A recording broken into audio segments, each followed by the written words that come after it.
I didn't have the language at the time to say, yeah, no, this is wrong, or because it felt good to be loved and appreciated and to, as a 13-year-old boy, to have sex. You know, it was like I thought I was the king of the world. And you've got this societal sort of grooming outside of that as well, where you've got porn categories like stepmom or teen, and you think, oh, but it's in the media and it's in, you know, like I got lucky.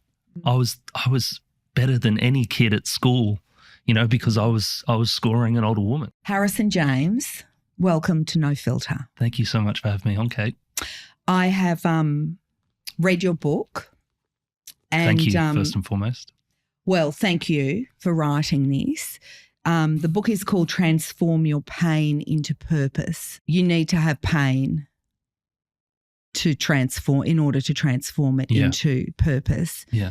And that is certainly you have had plenty of in your kind of relatively short life. Yeah. And it started when you were a young boy. Yeah, when I was 13. I'm 26 now, by the way.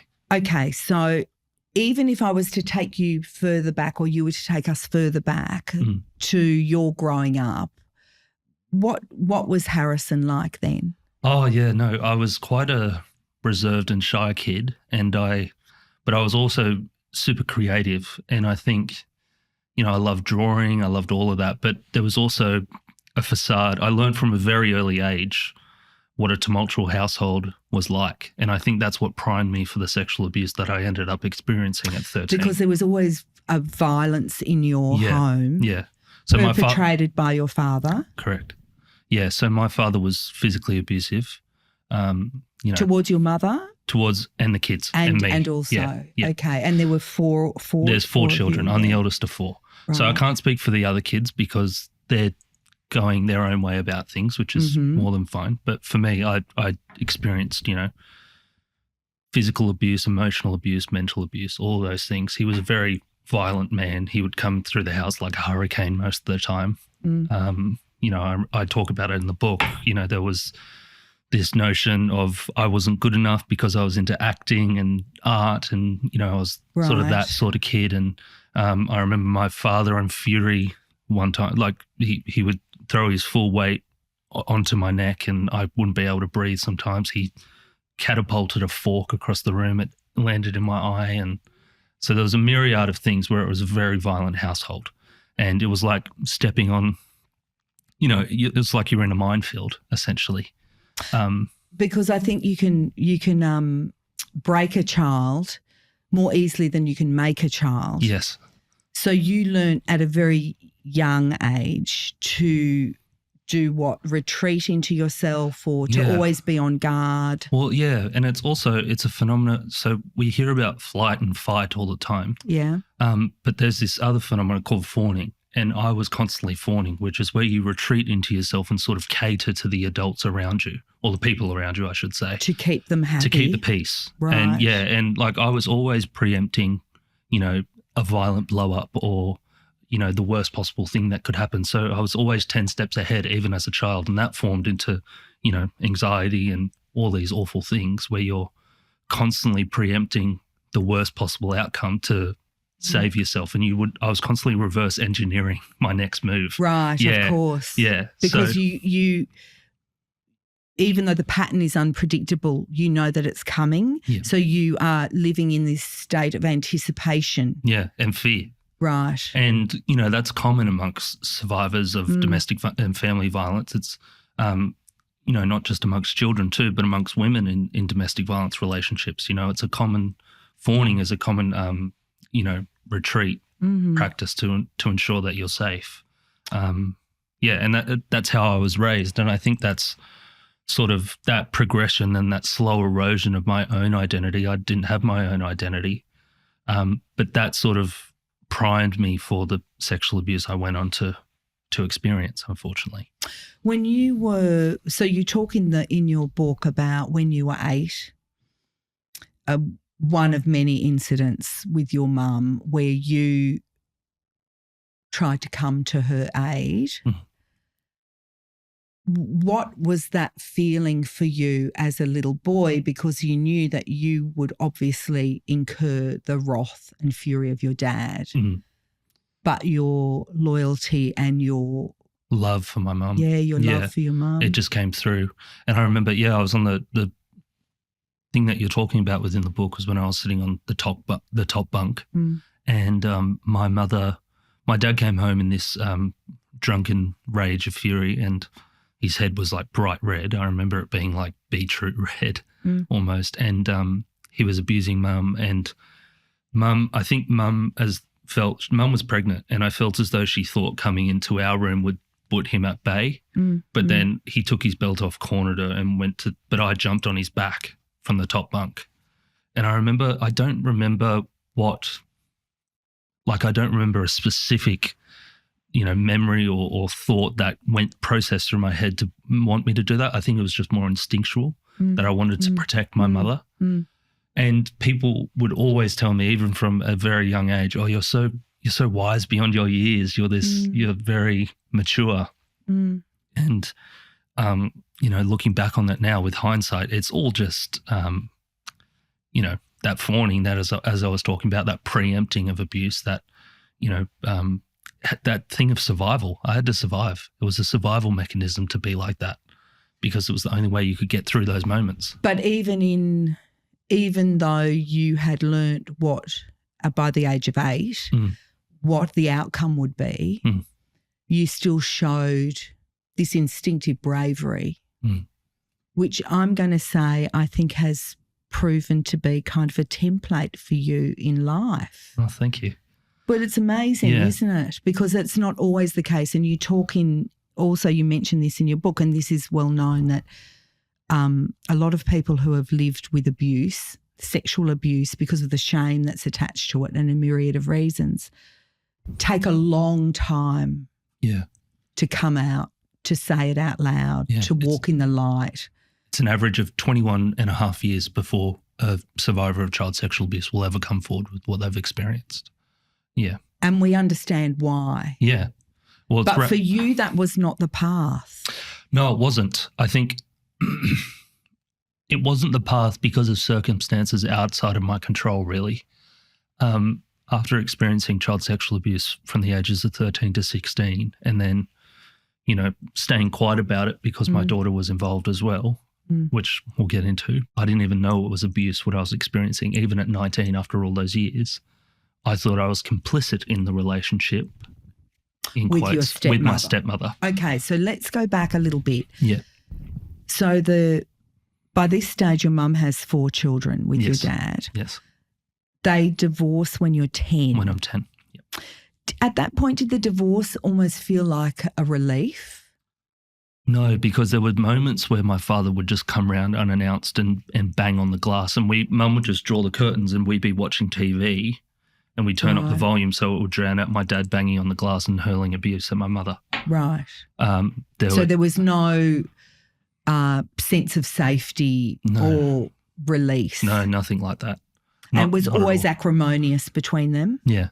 Yeah. And it wasn't my mother as well. She was subjected to violence for many, many years. And post that divorce, there was a moment where on my 12th birthday where I woke up to my mum, she was bruised and beaten and taken to a hospital. From your dad? From my dad. Yeah. He followed her home one night. She was at a party and he followed her and she couldn't get in the front door. Us 4 kids were with my auntie. So she went down into the granny flat at the back and he followed her in the granny flat and beat her to a pulp. And that was the case that went to court where he got good character references. Okay, we'll get to that as well. So then you're 13, your dad remarries. Yes. A woman from the Philippines. Where did they meet? I have no idea. Okay. He would travel to the Philippines regularly during that period of divorce, I believe. And they met over there and he brought her back to Australia and married her and she got a visa and everything like that. And then, so from that period from when you were 10 to 13, you weren't living with your dad? No. I'd see him on occasion if he was picking up like my siblings, but they'd come back within the next few hours because he would do something that would upset them. Right. So he'd pick up your siblings but not pick up you? Yeah, well, I just refused to go. I've always felt uncomfortable going with him and stuff like that. And then by the time I was 13, I was in year 8. I was, I was raised by my mother, my grandmother, and all my aunties. So it was very, it was a maternal sort of environment that I was in constantly. So I was really striving for some male, Yes, the hunger of a young boy emerging into manhood. Yeah. The hunger for a man is it's real. Yes, it's real. And I think it's underestimated. Yes. So and because my father had gone, I hadn't seen him for so long by that point, or I saw him sparingly, I felt as though that was my only option. And maybe he's changed. So then we started going to the gym together. And I hate any sort of physical activity. I don't do sport or anything that he's into. Right. But going to the gym together was a way for us to connect. And I thought, he's being really nice to me now. Yeah. How nice is this? This is all I've ever wanted. Dad really has changed. Yeah. And then that's when I decided to move in with him. And, being the eldest of 4 in a household, it's quite an attractive offer to go live with my dad, have my own bedroom, be right near the beach, 1 bus away from school. Like it was sort of a no-brainer at that time. And I had this sense of freedom away from my siblings. And I was with Dad. He's been really nice to me. Things have changed. But his wife was in the house. And initially I didn't have any interaction with her really. Did you know her at all before? Not before. So you weren't at the wedding or? No, nothing like that. It was nothing like that. Yeah, it was nothing like that. Right. So she was a fait accompli. Yeah. This is my new wife. Yeah. So when you move in, it's basically a stranger. Yeah, yeah. Okay. And she was just very unassuming. She was sweet and soft-spoken and just sort of kept to herself really. And then eventually she wanted to she offered to take me to the movies. How long have you been living there at this point? A fortnight, not that much at all. Yeah. Less than a month. I can definitely say that. Yeah. But she offered to take me to the movies, and I went, okay. My stepmother she's trying to reach out and establish a relationship because I'll be living here now. She wants to do something friendly and nice. And we went to a movie theater and saw Step Up. Yeah, Step Up. Yeah. And we were watching that, and then that's when the sort of touching on the leg and the hand holding and I remember her rubbing my legs throughout the film. Right. Like going inside my leg. And then, we were hugging and when we got the bus home and walked, there's a hill that we had to walk up to get to the apartment that we were living in with my dad in the eastern suburbs of Sydney. And I remember, I was putting my arm around her and she was hugging me. And then the first thing, I remember her specifically saying, do you hug your real mum like this? And it was just now with hindsight, I understand it was that she was trying to establish that feeling of the fact that I was complicit in the touching. And it was just a little thing. But that you're doing it. Yeah. You're the one that's hugging. Yes. Yeah. Yeah. And then soon after that, it progressed to kissing and then, more explicit things. And then, obviously sexual abuse as well. So, wow. So. But it's a gradual erosion, Kate, of boundaries. And that's what I'm trying to get at. It's not this, when people say sexual abuse or sexual assault, people think of this really hyper dramatic sort of, which sometimes it is. Sometimes it is, and I never deny that. But usually, in the context of this, it's classic grooming. Yes, exactly, and especially with child sexual abuse, these perpetrators, they're experts at what they do. It's a gradual erosion of boundaries, making the victim feel complicit, and that's why when a victim finally speaks out, there is so much shame shrouded around it because they're grappling with the fact, or even I was grappling with the fact. Oh no, I wanted this as well. Course, but you don't have a vocabulary. You don't have a sexual or an emotional vocabulary for any of this at this point. Don't even have a developed mind. Right. Yeah, let alone the language to be able to speak about it. How much older was she than you? Yep. So she was in her mid to late 20s at the time. Right. Yep. And how was her relationship with your dad? Was that marked by violence as well? Look, she would tell me that it was, and I wouldn't be surprised if it was. But part of me thinks, was she telling me that for me to feel a sort of sensitivity towards her, feel like I need to help her, like keep me in the loop. So I can't verify, but I wouldn't be surprised if it was either because of my dad's history as well. So now you're in this position that you're basically living with someone who has predatory sexual intent towards you, but you're being double gamed because you're a 13-year-old boy, freshly pubescent, with all of the confusion and those attendant urges and whatever. Yeah. And it's well documented that that's one of the things that's often attributed, I think, with shame of sexual assault survivors, sexual abuse survivors, is that because there's a certain degree of pleasure. Of course there is. That's the whole point of, especially for young boys. Yes. There's actually a physical sort of embodiment of pleasure, which is, yes. I don't want to be crass, but like an erect penis, and you start to feel that guilt and shame. Well, how was I aroused if if it wasn't sexual abuse? And that's a common trope. But the abuse part is the coercion and the grooming to get to that point, as well as the physical aspect. But there's so many elements to it.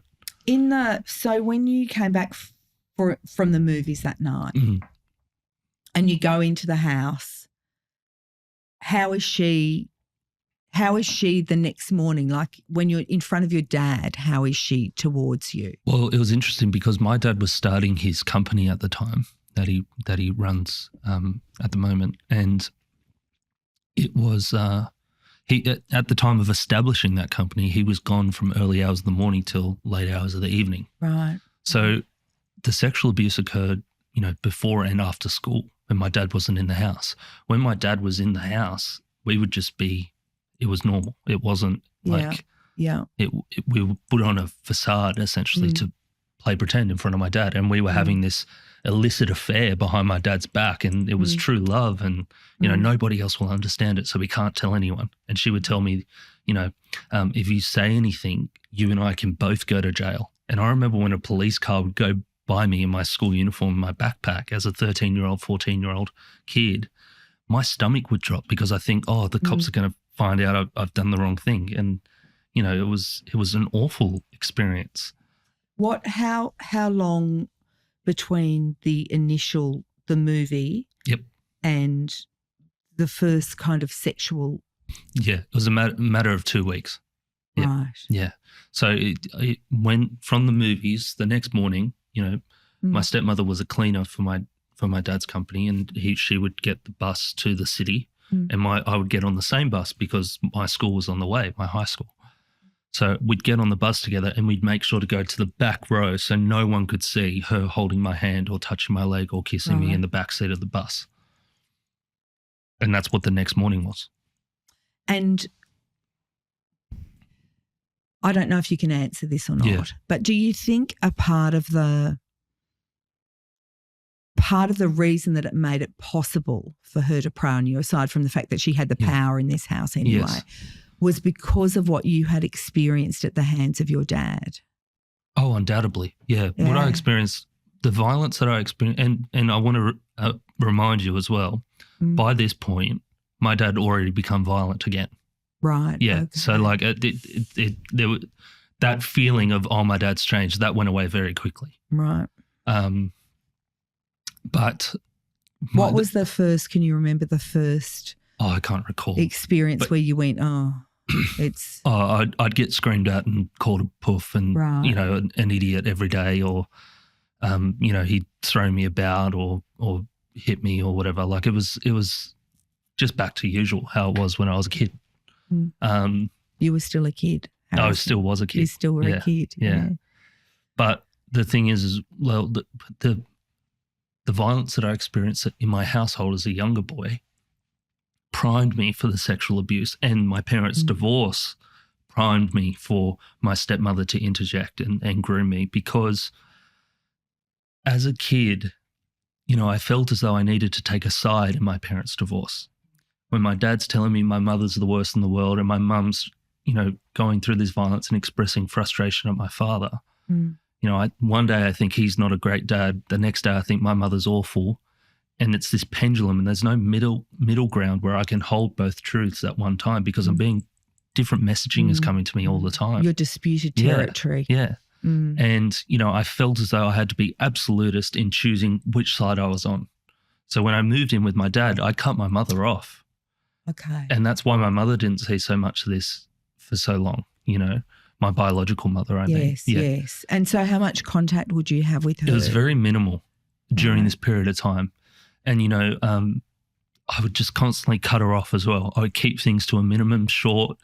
I would shun her off because I knew if my mum got to me, she would pick up on something. She would say. Yeah, she knows who her son is. Yes. And, so that feeling of having to choose a side and not feeling loved in any way and feeling abandoned, I was primed for my stepmother to come in and make me feel loved and seen and heard. And for the first time in a very long time, I did feel that. I felt like, an adult really loves me now. I'm loved, I'm appreciated. But it was, With the sexual nature of the relationship that she initiated with you, what was the confusion within that, or was there none? Did it feel like an extension of what she was saying, that she loved you and you felt this love for her? Yeah. Or did you sometimes feel that you obviously knew it wasn't right? Yes. Well, I knew it wasn't right, but not from the point of, an older woman's abusing me or having sex with me, what I thought. Yeah. But I thought, we're doing something behind Dad's back. Right. We're having an affair behind Dad's back. And that's because I was so young and didn't have the language to explain what the hell was going on. As a child, you simplify it. You say, this is love.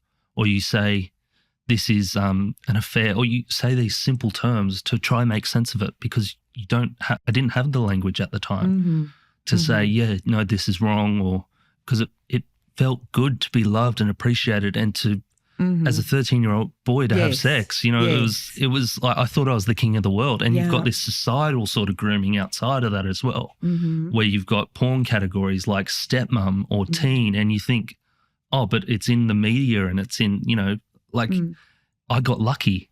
I was better than any kid at school, because I was scoring an older woman. And that's the sort of societal grooming aspect of it as well. There's societal pressure on men specifically, I feel, to feel as though that any form of, anything that's sexually loaded, whether it be abuse or a comment or whatever, is the ultimate form of social currency for men. Because there wasn't a totem for you. No, not in the slightest. A constant. When you felt like you were in love with your stepmother, did you feel that you were somehow asserting yourself against your dad? Oh, yeah. 100%. And it was this thing of, we have a relationship, we have a thing of true love that no one else will be able to understand. Because if Dad finds out, he's gonna abuse us or hit us and be violent. So we can't tell him. And by the time I'm 18, we can figure it out and run away and have our own lives and which is forget really all what this. You thought was going to happen because she was the love of your life. Yes. She was so calculating in telling me all these things. And what would she say to you? Oh, she was everything that you would gain from a normal sort of romantic relationship. It was the same sort of dynamic. I remember, Kate, there was, whenever my dad was around and we hadn't sort of, because we were putting on this facade and not interacting in front of my dad, if we were sitting down and watching TV all together as a family, I say in loose terms, but she would she would trace 2 to 4E on my back or my arm or something. 2 meant love you, 4E meant forever. So it was just like this constant thing of... While your dad's sitting on the other side of you or... Yeah. So I'm here. I'm not going anywhere. Right. You're still in the loop. it's just like those little things like that just kept you hooked and kept you in. Yeah, of course, because there's the illicit nature of itself is also thrilling. Yes. Terrifying but thrilling. Yes. And also there's she's, she utilizes this sort of image of poor me, or like your dad's not very nice to me. So I feel like I have to stick up for her. So that puts tension between my dad and I, or furthers it. And did you do that? Yeah, without a doubt. I was jealous of my father. Why is he living in my position? Right, yes. That should be me. Yes. And so there was this constant state of rivalry between my dad and I. It was never spoken about, but I hated him because of how he treated my stepmother, for example, or what she was telling me how he treated her. Again, I can't verify if it was true. And also there were just three of you living in an apartment or a house together. An apartment, a flat. Did you hear them having sex, or were you aware of their sexual relationship? Yeah, like I knew when their bedroom door was closed, something was going on. Right. Oh. So like there's this fury that's invigorating in me because I know what's going on there with someone I love. You're jealous. But I had to, save face and keep the story going. So her secret didn't get out. Yeah. So it's incredibly intense environment. And, I was getting messages on Facebook Messenger from her, saying she would always finish off by saying, I love you. And then I would say, I love you too. And then she'd go, now delete these messages. So every message was deleted because I thought I was saving the woman I loved. And then when my daughter gets involved, which we'll get into, that just creates another layer of assertion as to why I need to remain silent and protect my stepmother and my daughter. Tell me about when she tells you that she's pregnant. So as I speak about in the book, I was on the bus home from school. My dad and stepmother went on a holiday to Thailand, so not the Philippines where she's from, but Thailand. And they were on a holiday and she found out she was pregnant over there. I get a text on Facebook Messenger saying I'm pregnant. I'm on the school bus, like literally in my school uniform going home. I'm passing Waverley College in Bronte, which is not my school, but I remember being there. There's the East Leagues Club and the netball courts there. I was literally on the bus at the back. Kids are carrying on, throwing shit at each other and stuff. And I'm there looking at my phone. I'm pregnant and my stomach drops. I respond, don't tell Dad. She goes, I already have. He thinks it's his. And then I went, okay, well, that's probably the best outcome. Oh. And yes. then I had to, I when they came home eventually, just pretended, oh my God, I'm having a little half sister and stuff like that, and just played along with it to avoid being caught out. Once again, you must have had every single emotion conflicting with every other single emotion. Yes. Oh, without a doubt. It was a very confusing time, an incredibly difficult time. But also, Kate, I knew that even then, so I found out my stepmother was pregnant when I was at the start, when I just turned 15, and my daughter was born just before, a few months before I turned 16. So that was the year where we found out. My daughter was born in December of 2015, and I turned 16 on the 7th of January in 2016, which is where the last act of sexual abuse happened. Right. But for those years when my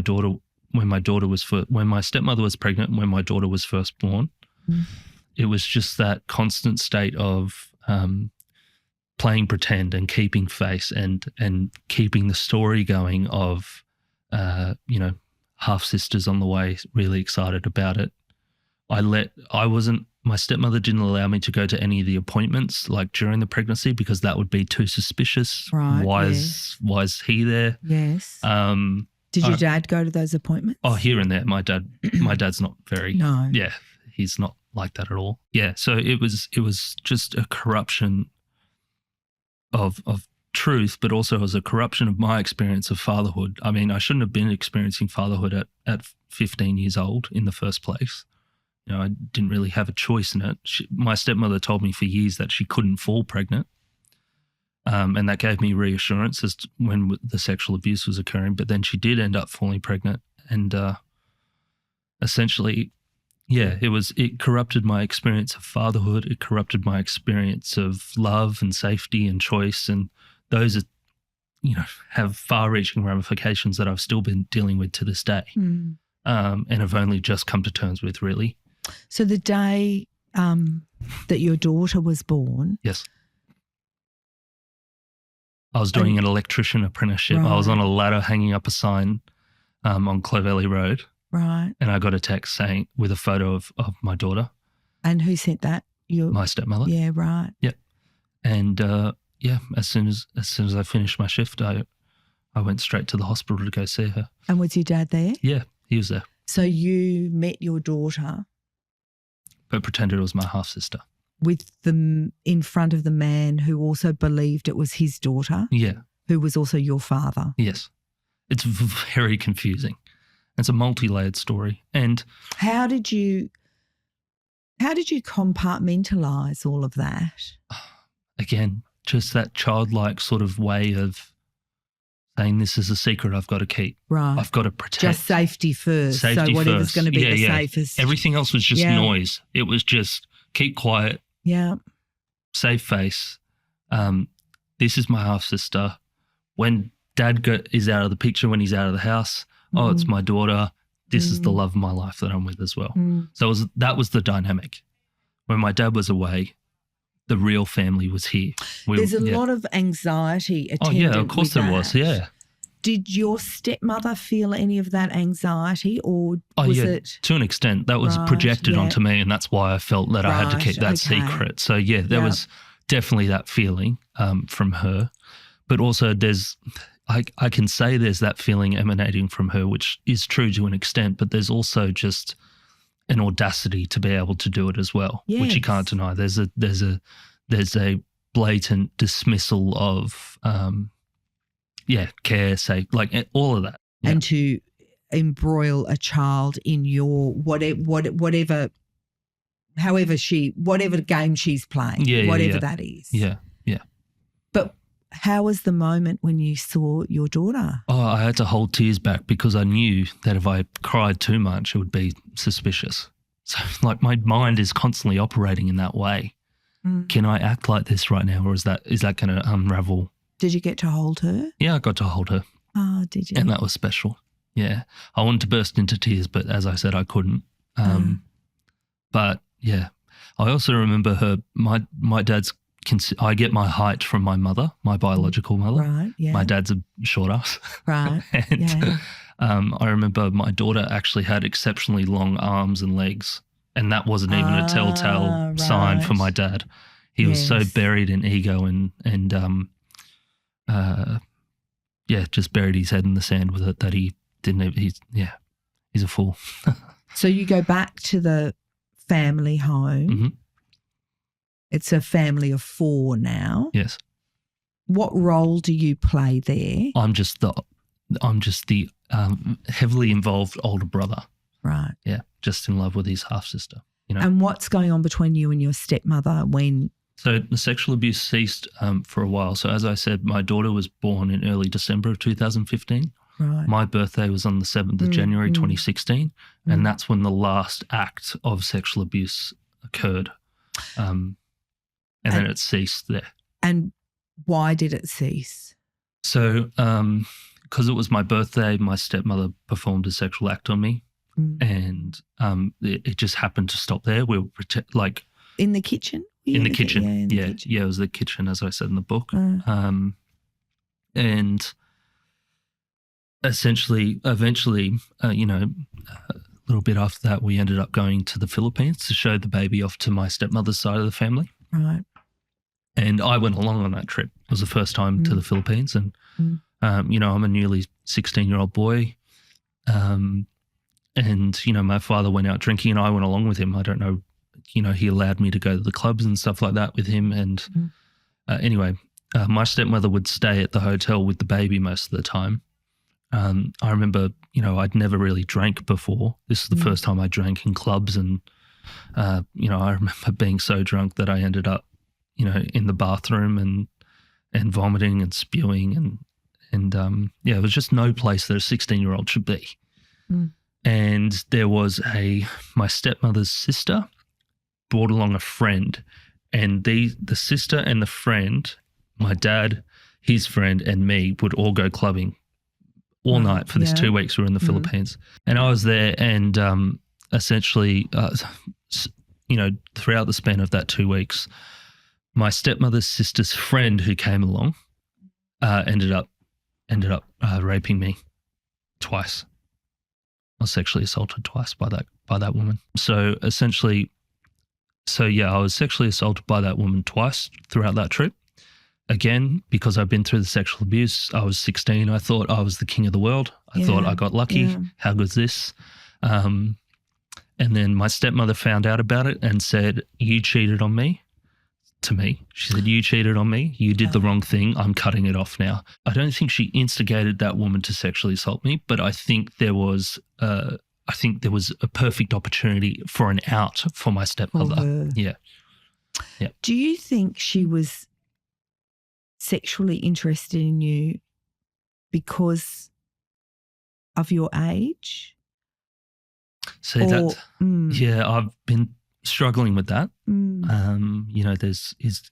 Is it a case of, look, she's a child sex offender, whether she is pedophilic in her affiliation, I'm not 100% sure.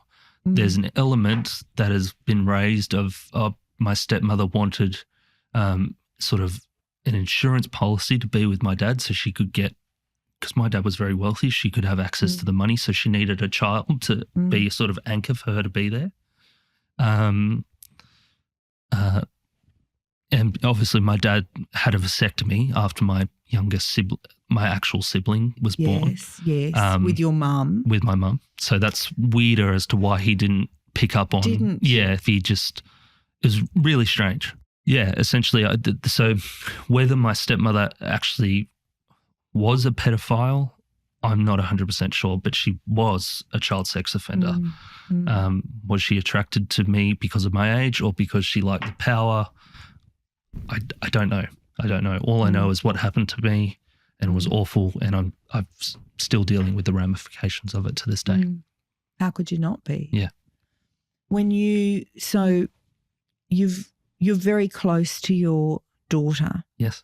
Who the world believes to be your sister. At that time. You don't tell anyone anything at any point. No. I didn't go to house parties like a normal 16-year-old. I didn't go I hardly hung out with my friends. I didn't want to do that because I knew if anyone got too close to me, they'd be sus on something. Yes. And that you might, if you had a drink or you loose lip sync shit.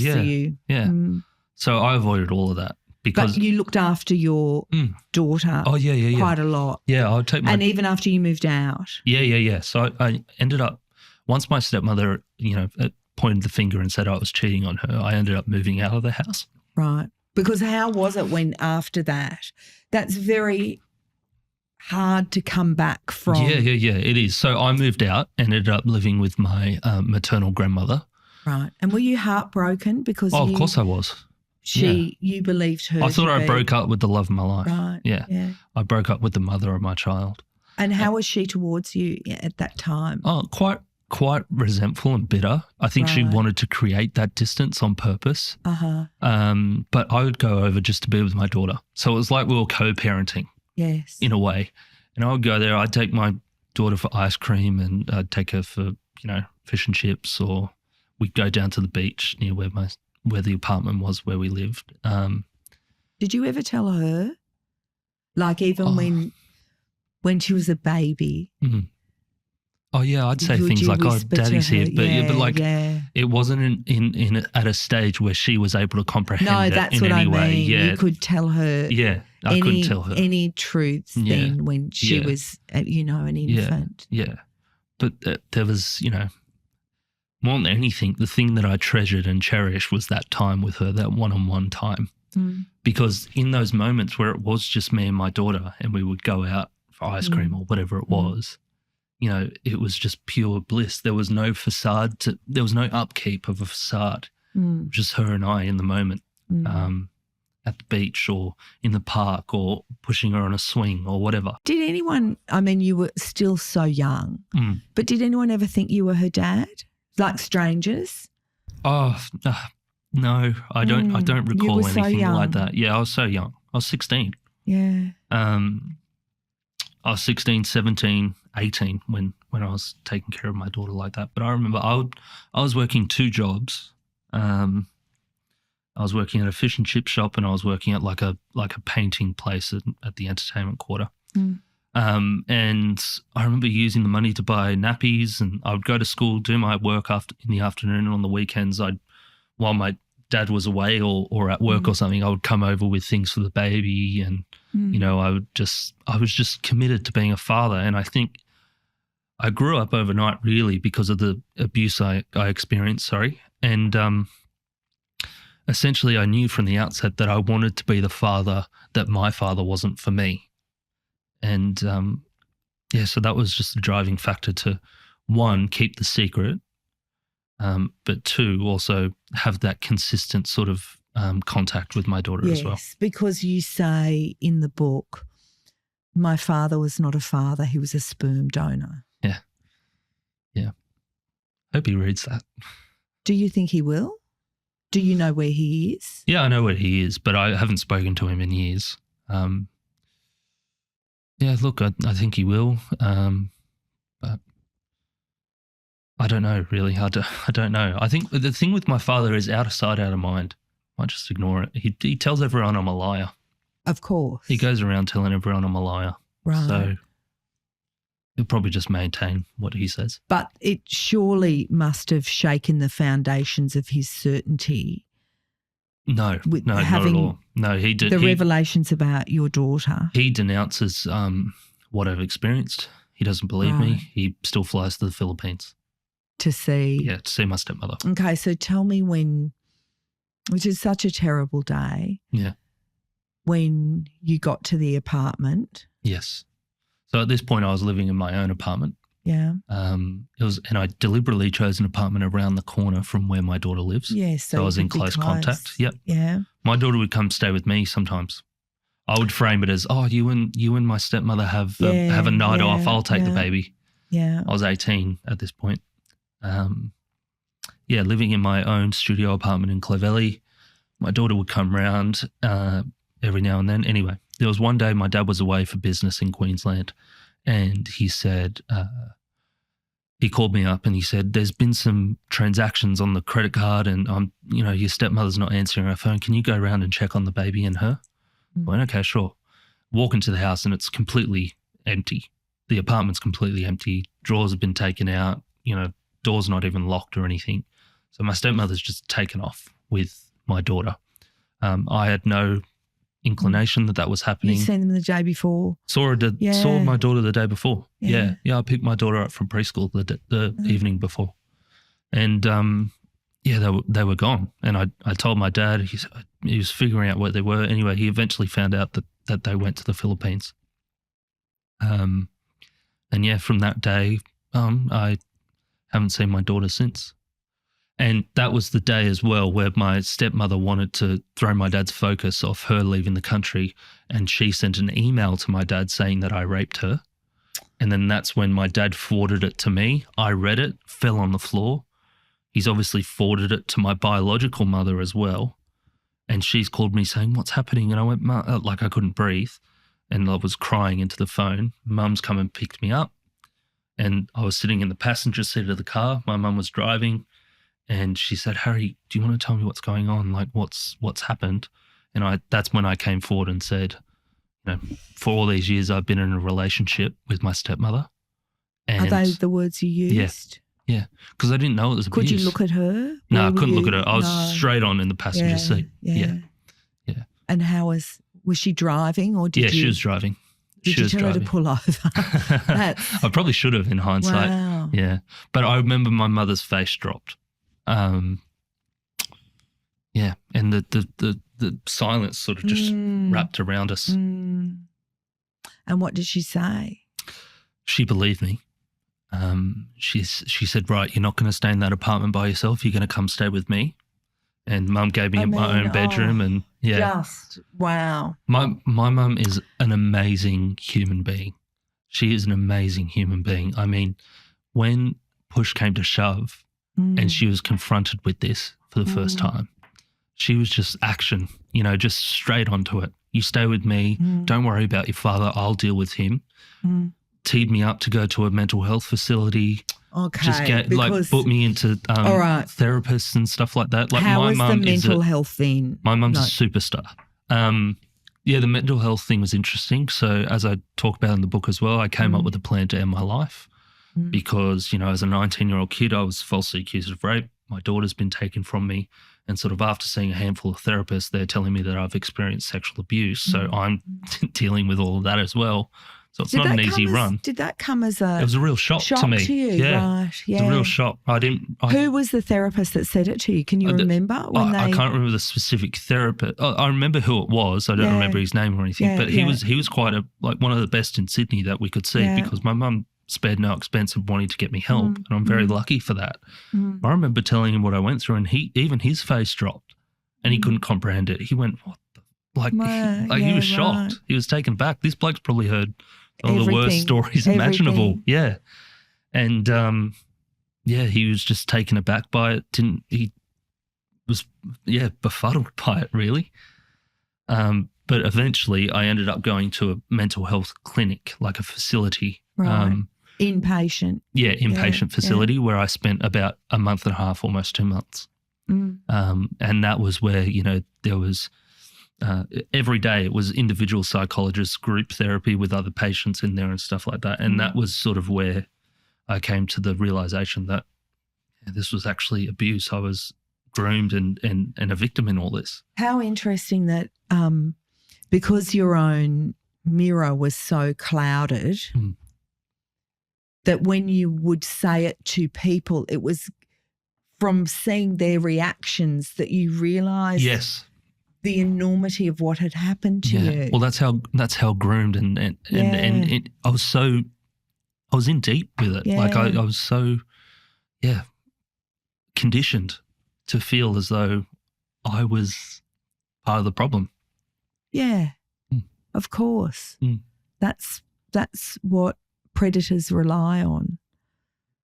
They rely on the assurance that the victim will stay complicit, that they'll stay silent, so they can get away with it. And for all those years, she did. Okay, but you haven't stayed silent. No.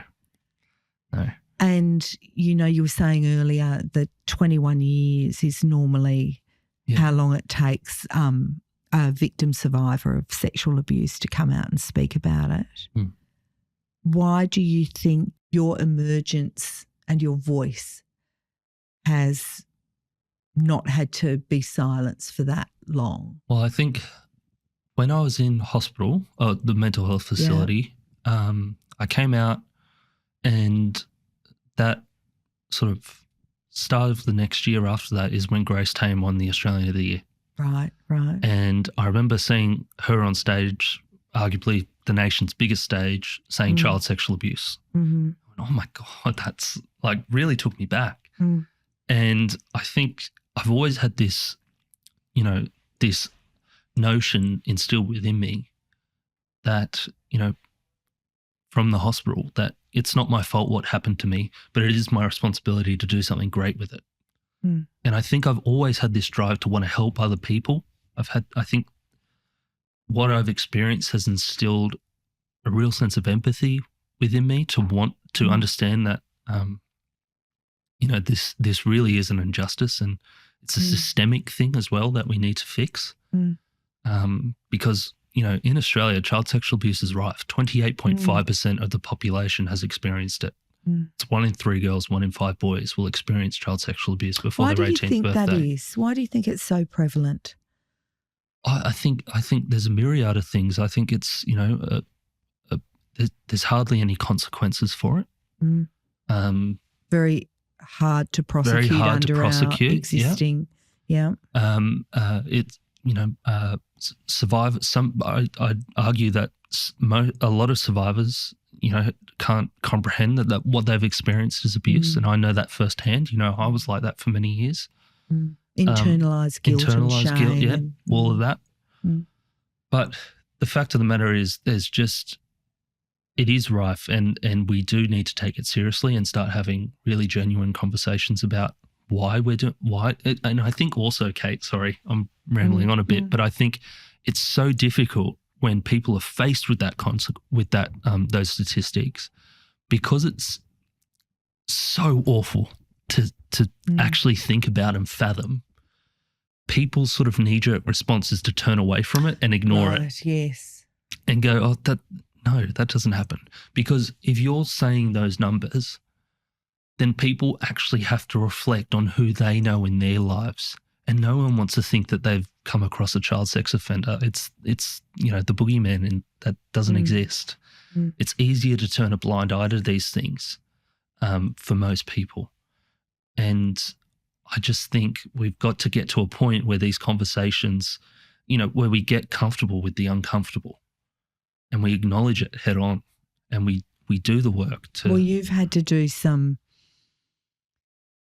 really deep digging as well, and also to shine light in your own dark places. Like, I find it very interesting and important that you acknowledge the pleasurable aspects of what happened and why that muddies the waters so much as well. It's there are many ways of making someone a victim. Yes. There's many ways a predator can perpetrate as well. Yes. There's not it. Look, whilst there is a playbook of predation, and there usually is. There's a lot of similarities in a lot of the stories that you hear about child sex offenders and survivors and our experiences and stuff. But, the most devastating thing about child sexual abuse, or abuse in general, violence in general, is that it doesn't discriminate. It can happen to anyone and come from anyone as well. Are you worried about your daughter being with your stepmother in the Philippines? See, that's a question I get a lot. And I think, look, so many options have been laid out to me about bringing my daughter back to Australia, for example. There's so many international, loopholes and things. But my stepmother, before she fled the country, she ensured that my daughter had a Filipino passport as well. I remember going to the Filipino embassy in Sydney with them so my daughter could get her photo taken for the passport. And I thought, it was just a symbolic thing. Right. She wanted her daughter to be a Filipino citizen because she's proud of her heritage and her country. But no, it was all part of the plan to get out of Dodge. And look, my daughter's over there. Her mother, my stepmother, whilst she is an awful human being, I think there's also my stepmother's family there who aren't awful people. And I think my daughter, she's a victim in all of this as well. I'm not here to speak for my daughter, but I think I can objectively say that that's the truth. She was a victim in this, as I was a victim in this too. And the one thing that my daughter needs right now is an adult to put her needs before their own. And that's what I'm trying to do with the decision that I've taken to not pursue that right now, because she turns 11 this year, my daughter. And last time she was in Australia, she was 3 years old. Now, imagine me going over there. She probably has no memory of who I am. And I say, remember me, that guy you thought was your brother? Well, I'm actually your father. It's just such a corruption of that little girl's childhood. She doesn't deserve any of that. So whilst there's that aspect that I'm concerned about as well, what do I do? Like, I don't want to, like, what do I actually do practically? Do I corrupt a child's life by... Is your feeling about it that she's safe? I hope so. Yeah. I don't get any information back because I'd have to go through my stepmother. But what you know about your stepmother. Yeah, and my dad flies over there, and look, my dad's not a great person. I would never rely on his assessment of what's going on over there.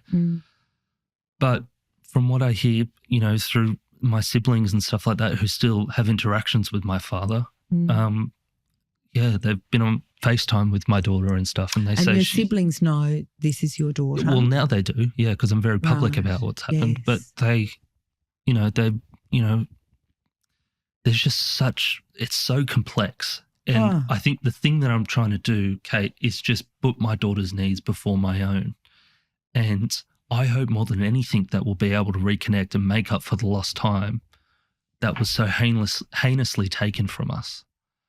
But that's got to be a bridge that we cross when she's a lot older and able to comprehend the complexity of it, because you can't instill that into a 10-year-old girl. No. It's not fair. No. And nor would you have any chance of, procuring her or being able to. Yeah. So I'm in between a rock and a hard place, really, when it comes to that, because I'd love nothing more than my daughter to be here with me right now, but it's just not a reality at the moment. And I think it's easy for like people on Instagram and social media to write comments calling me a deadbeat dad, and I don't go find my daughter and stuff like that. Yeah, people say that all the time. Really? But I fight the urge every single morning to get on a plane to the Philippines. The father and the parent in me wants to go to Tullamarine and get an airplane to the Philippines and pick up my daughter and bring her to safety. But I can't do that because there's so many, I can't bring her back. I'd be done for kidnapping or something probably. So when you had this time with your mum and really started to pay attention to your mental health. Yes. And you were coming out the other side, was it a sense that you were coming out into some clarity or clearer air? Clearer thinking. I think the thing with healing, like there's people like to frame a healing journey as a beginning, middle and end. But really the thing with healing journeys, there is no end.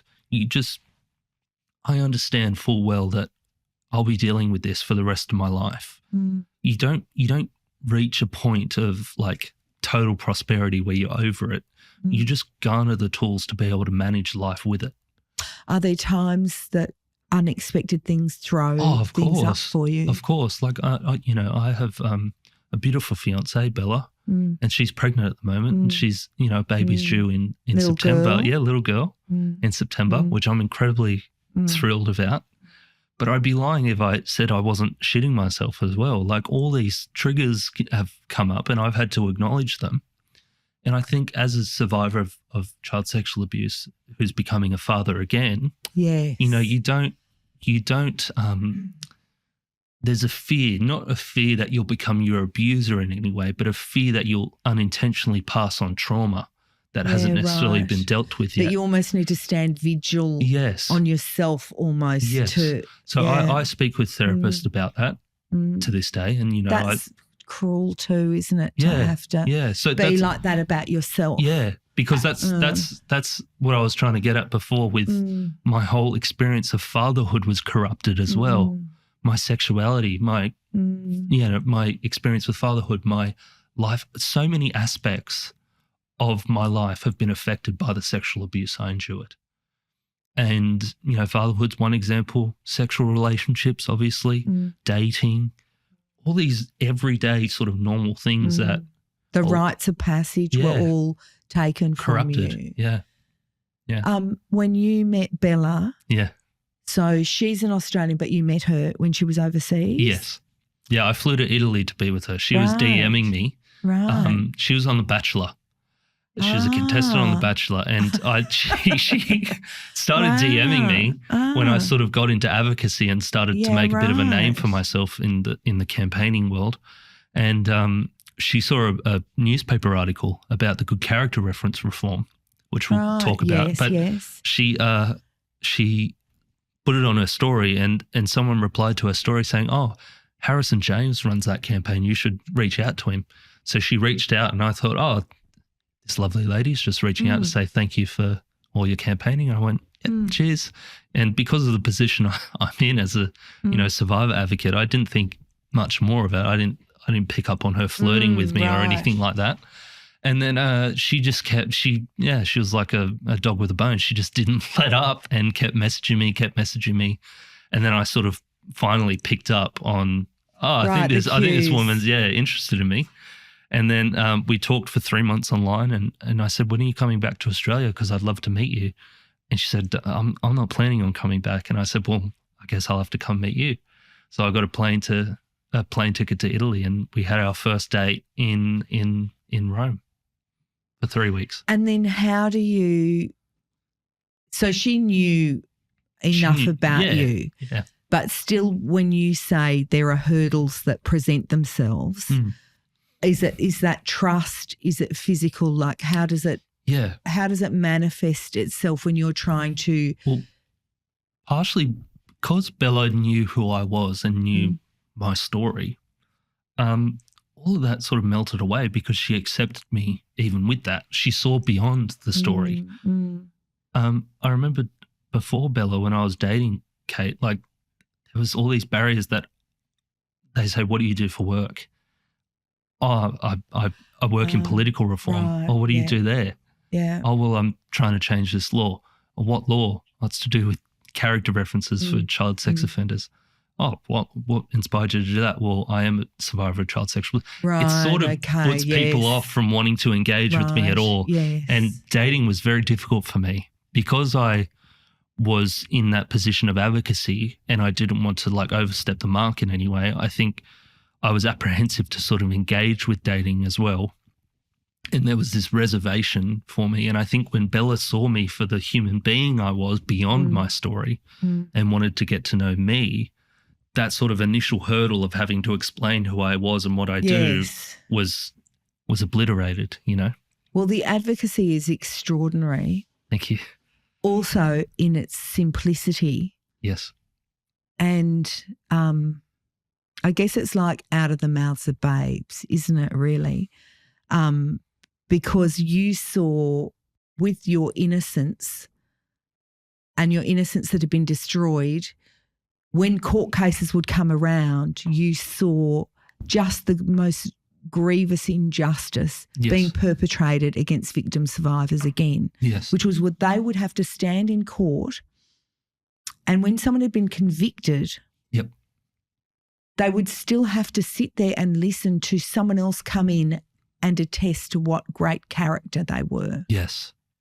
And this was a part of my lived experience, not my personal story, because my stepmother never went to court in the traditional sense.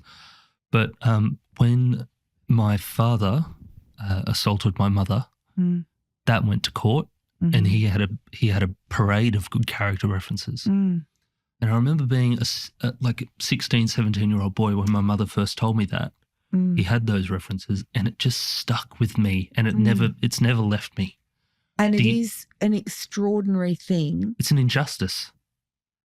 Piled on more injustice. Yes. But that you went, I'm going to see if I can change that. Yes. And along your way, and you met Jared Grice, who's also worked for the same cause. Yes.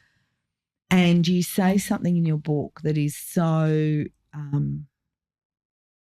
like true and brilliant, but it seems like it should be so apparent. Yes. So one of the main problems with, particularly in cases of child sexual abuse, is it says it's talking about the predatory nature of the crime, how grooming and manipulation are baked into the offence, and argued that so-called good character is not separate from the harm, but often a tool used to commit it.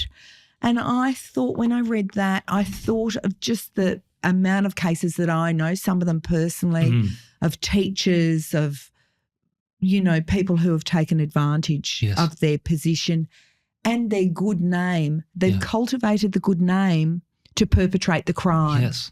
It is a part of the crime. It's a tactic that perpetrators utilise.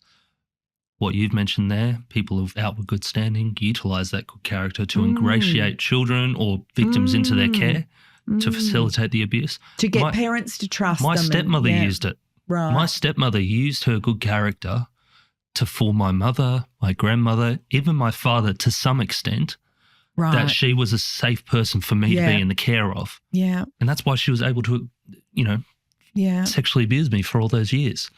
So I knew full well as a victim survivor that good character references these letters that perpetrators utilize to sort of mitigate their sentence. So it's post-conviction, as you said. Yes. So the facts have been established. Yeah. Yeah. They've been found unequivocally guilty of the crime. So this was always just so someone would get time off their sentence. Yeah. So, it's a mitigating factor, and it's been an established mitigating factor since, this 18th and 19th century in England, when sort of the justice system in the way we see it today, modern justice system, was sort of established. It's been a trope ever since then. Men of good character. So yeah, and essentially Jared Grice, who you mentioned, and we started a campaign called Your Reference Ain't Relevant, and essentially we lobbied the New South Wales government first to abolish the provision of good character references for convicted child sex offenders, because that was our lived experience, and we knew that child sex offenders specifically groom and use that good character to cultivate this image of they're trustworthy and safe for kids to be in the care of. And essentially we lobbied in New South Wales for 4 years, and we extended that to other states and territory. Not very long. No. Is it? And I'm sure to you it felt long. Yeah.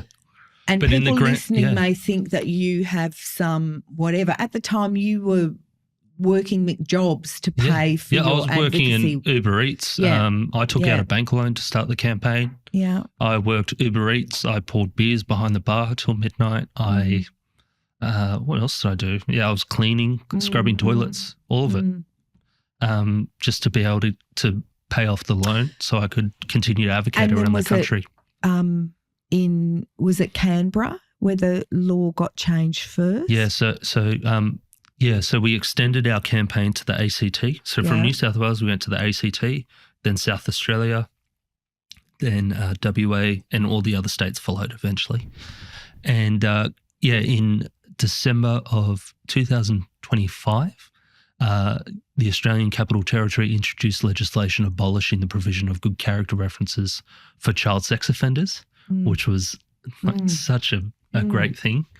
And then as of recording this, only last week, New South Wales passed legislation, so it's all done, it's now law. They abolished the provision of good character references for all offences. So for domestic violence, murderers, more than I ever asked for, which is very rare in legislative change and campaigning.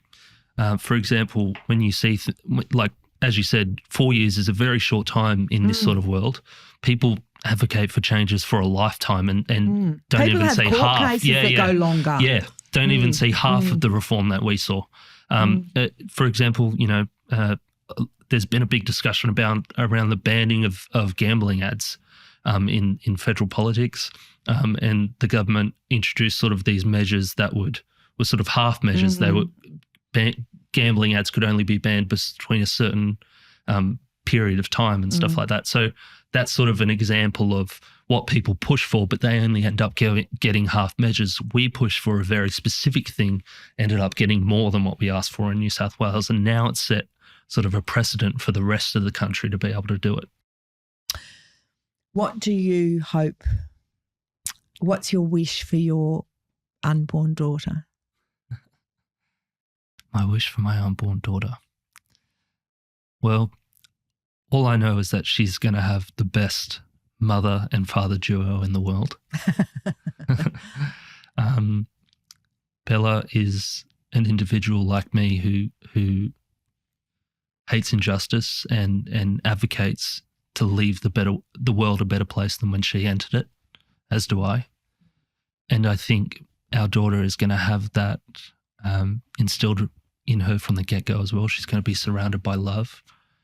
I hope my wish for my daughter is a childhood and a life of abundance and prosperity, a house full of warmth and love. Safety and choice and individuality and autonomy, things that I never had. I want to ensure that my daughter has that environment around her. And look, my daughter is not an extension of, she's not a tool for healing for me. That's not to be, put on her at all. Yeah, it's not her role. But she will heal so many things in me just by nature of who she is, her existence. I'm so excited for her to be part of the world. I'm so excited to hold her. The beauty of innocence. Oh, so gorgeous. And we did my partner and I, we had an ultrasound, our 20-week scan. Oh, yeah. Only 2 days ago. And you can see the profile. She's got my nose and everything. Right. Yeah, it's so exciting. I'm very sorry that your innocence was tarnished, but I'm very thankful for your contribution to the world. Thank you. And I really appreciate it. And also the thing that I wanted to do with the advocacy, and I think more than, changing laws and writing a book and all these wonderful things that have come from my pain, and I have turned it into purpose. And it's lovely. But to any victim survivor that sees this or reads the book, I never want them to feel as though that they have to do these extravagant sort of things of making a difference in their lives in order to be deemed worthy. I think inherently by who you are and the nature of what you survived, you are worthy. And you deserve a life that is abundant and prosperous and full of love and safety. Every victim survivor, everyone deserves that.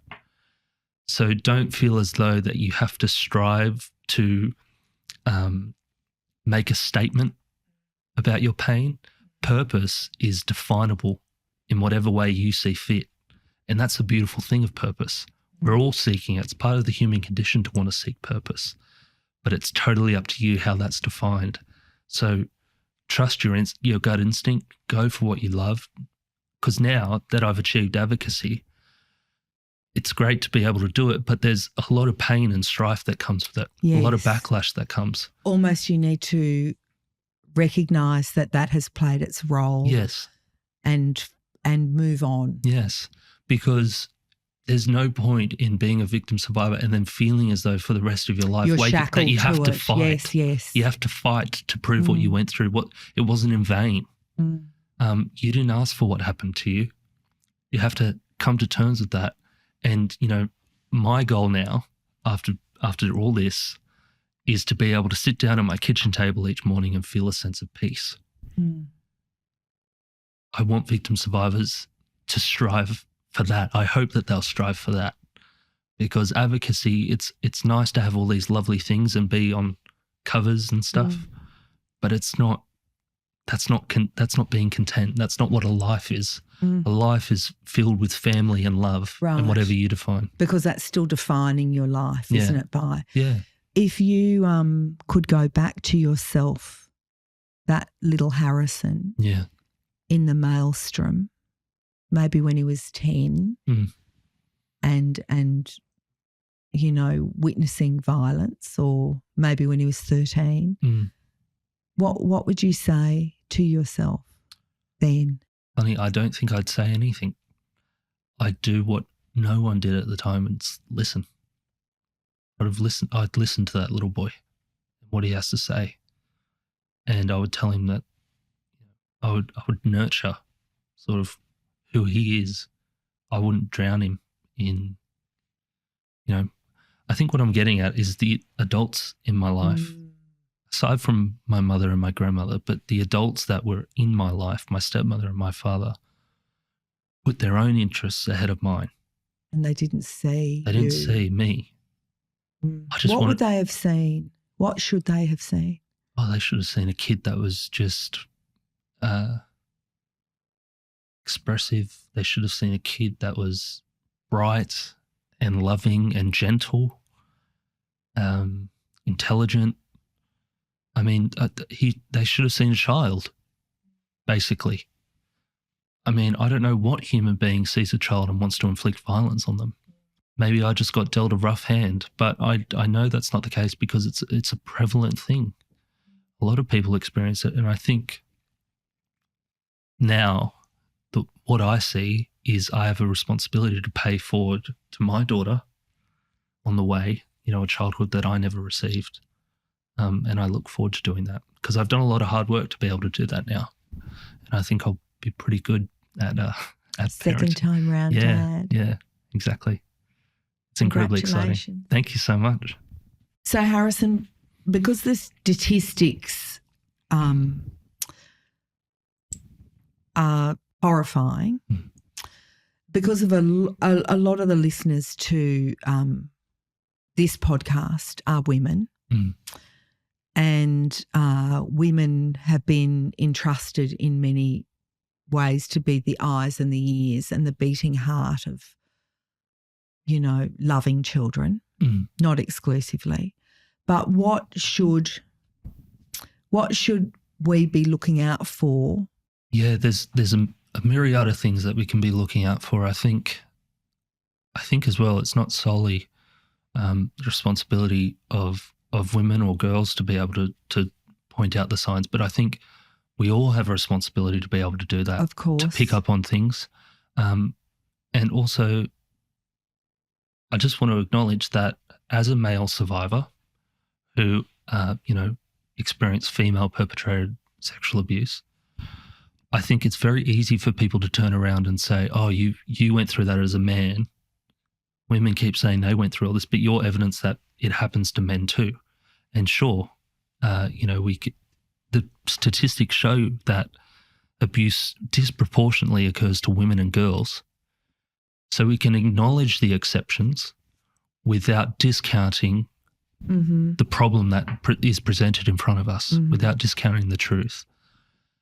And I just want to tell you a story that picks up on that because I remember I spoke at a New South Wales police conference, and I was in a room full of head constables from every police station in the state. And I was on a panel with two other women, and I spoke about my experience of going to the police station and how I was instantly believed because I was this, I was 20 at the time, pardon me. I was over 6 foot, walked in and told what happened to me, and I was believed straight away. The two women who spoke on the panel with me talked about the disbelief that they experienced and that they faced. From police? From police. And when we got off the stage, obviously, the police come up and say, oh, thanks for speaking, really appreciate it and stuff. There was this head constable who came up to me, he was a man, and he said, oh, it's just so difficult because you're a bloke, so when you walk into a police station, it's just so much more believable. And my stomach dropped, and I thought, is that the culture that women and girls are up against? Is that the systemic sort of dismissal of the violence that women and girls experience? Why did he think that? Did he elucidate or? No, he didn't. He just said it. And he was so firm in that. Yes. That it was just a statement of fact. Yeah. But it was so baffling for me to have to hear that. And it just reinstated not only what the sort of walls and hurdles that victim survivors are up against, but what women and girls are up against with our system. There's so many changes that we have to see. We've spoken about good character references. That's what I've, pushed to change is only one out of a million things that need to be changed within the system. If you want to be vigilant with children that you love, whatever they may be to you, nieces, nephews, your children, what are the signs that something is amiss with a child? Look, I think stereotypically people's first sort of idea would be, oh, the quiet, shy kid in the corner that doesn't speak out. But that's not necessarily the case. I think, what parents and carers and people who have children in their lives can do is create an open and safe space for kids to come forward with anything. And believing the child in the moment as well. I think I've got a notion that my partner and I are going to instill with our daughter when she's on the way. And it's this idea of surprises, not secrets. We don't have secrets. We have surprises because the truth is always going to come out no matter what. Secrets are never meant to be told, but surprises, the truth always unveils itself. So I think just that mindset of creating that environment for your children to be able to come forward with anything. They're not going to be met with, violence or anger for saying something. I know that part of the reason I never came forward with anything was because of the fear, the chokehold fear had over me, that if I said something, my dad would choke me or do something awful to me. And that it seemed like you were so intent on being a good kid. Yeah. So what incentive did I have to come forward? Because I would have just been met with abuse anyway. So it's better to be quiet. So I think creating that environment where kids know they will be supported and believed when they speak up about anything. It doesn't have to be, devastating, but anything. And just remember that kids soak up information like a sponge. And I think once you give them any inclination that it's not safe for them to come forward, they're going to take that and they'll internalize that. Their antenna. Yeah. Yeah. Thanks, Harrison.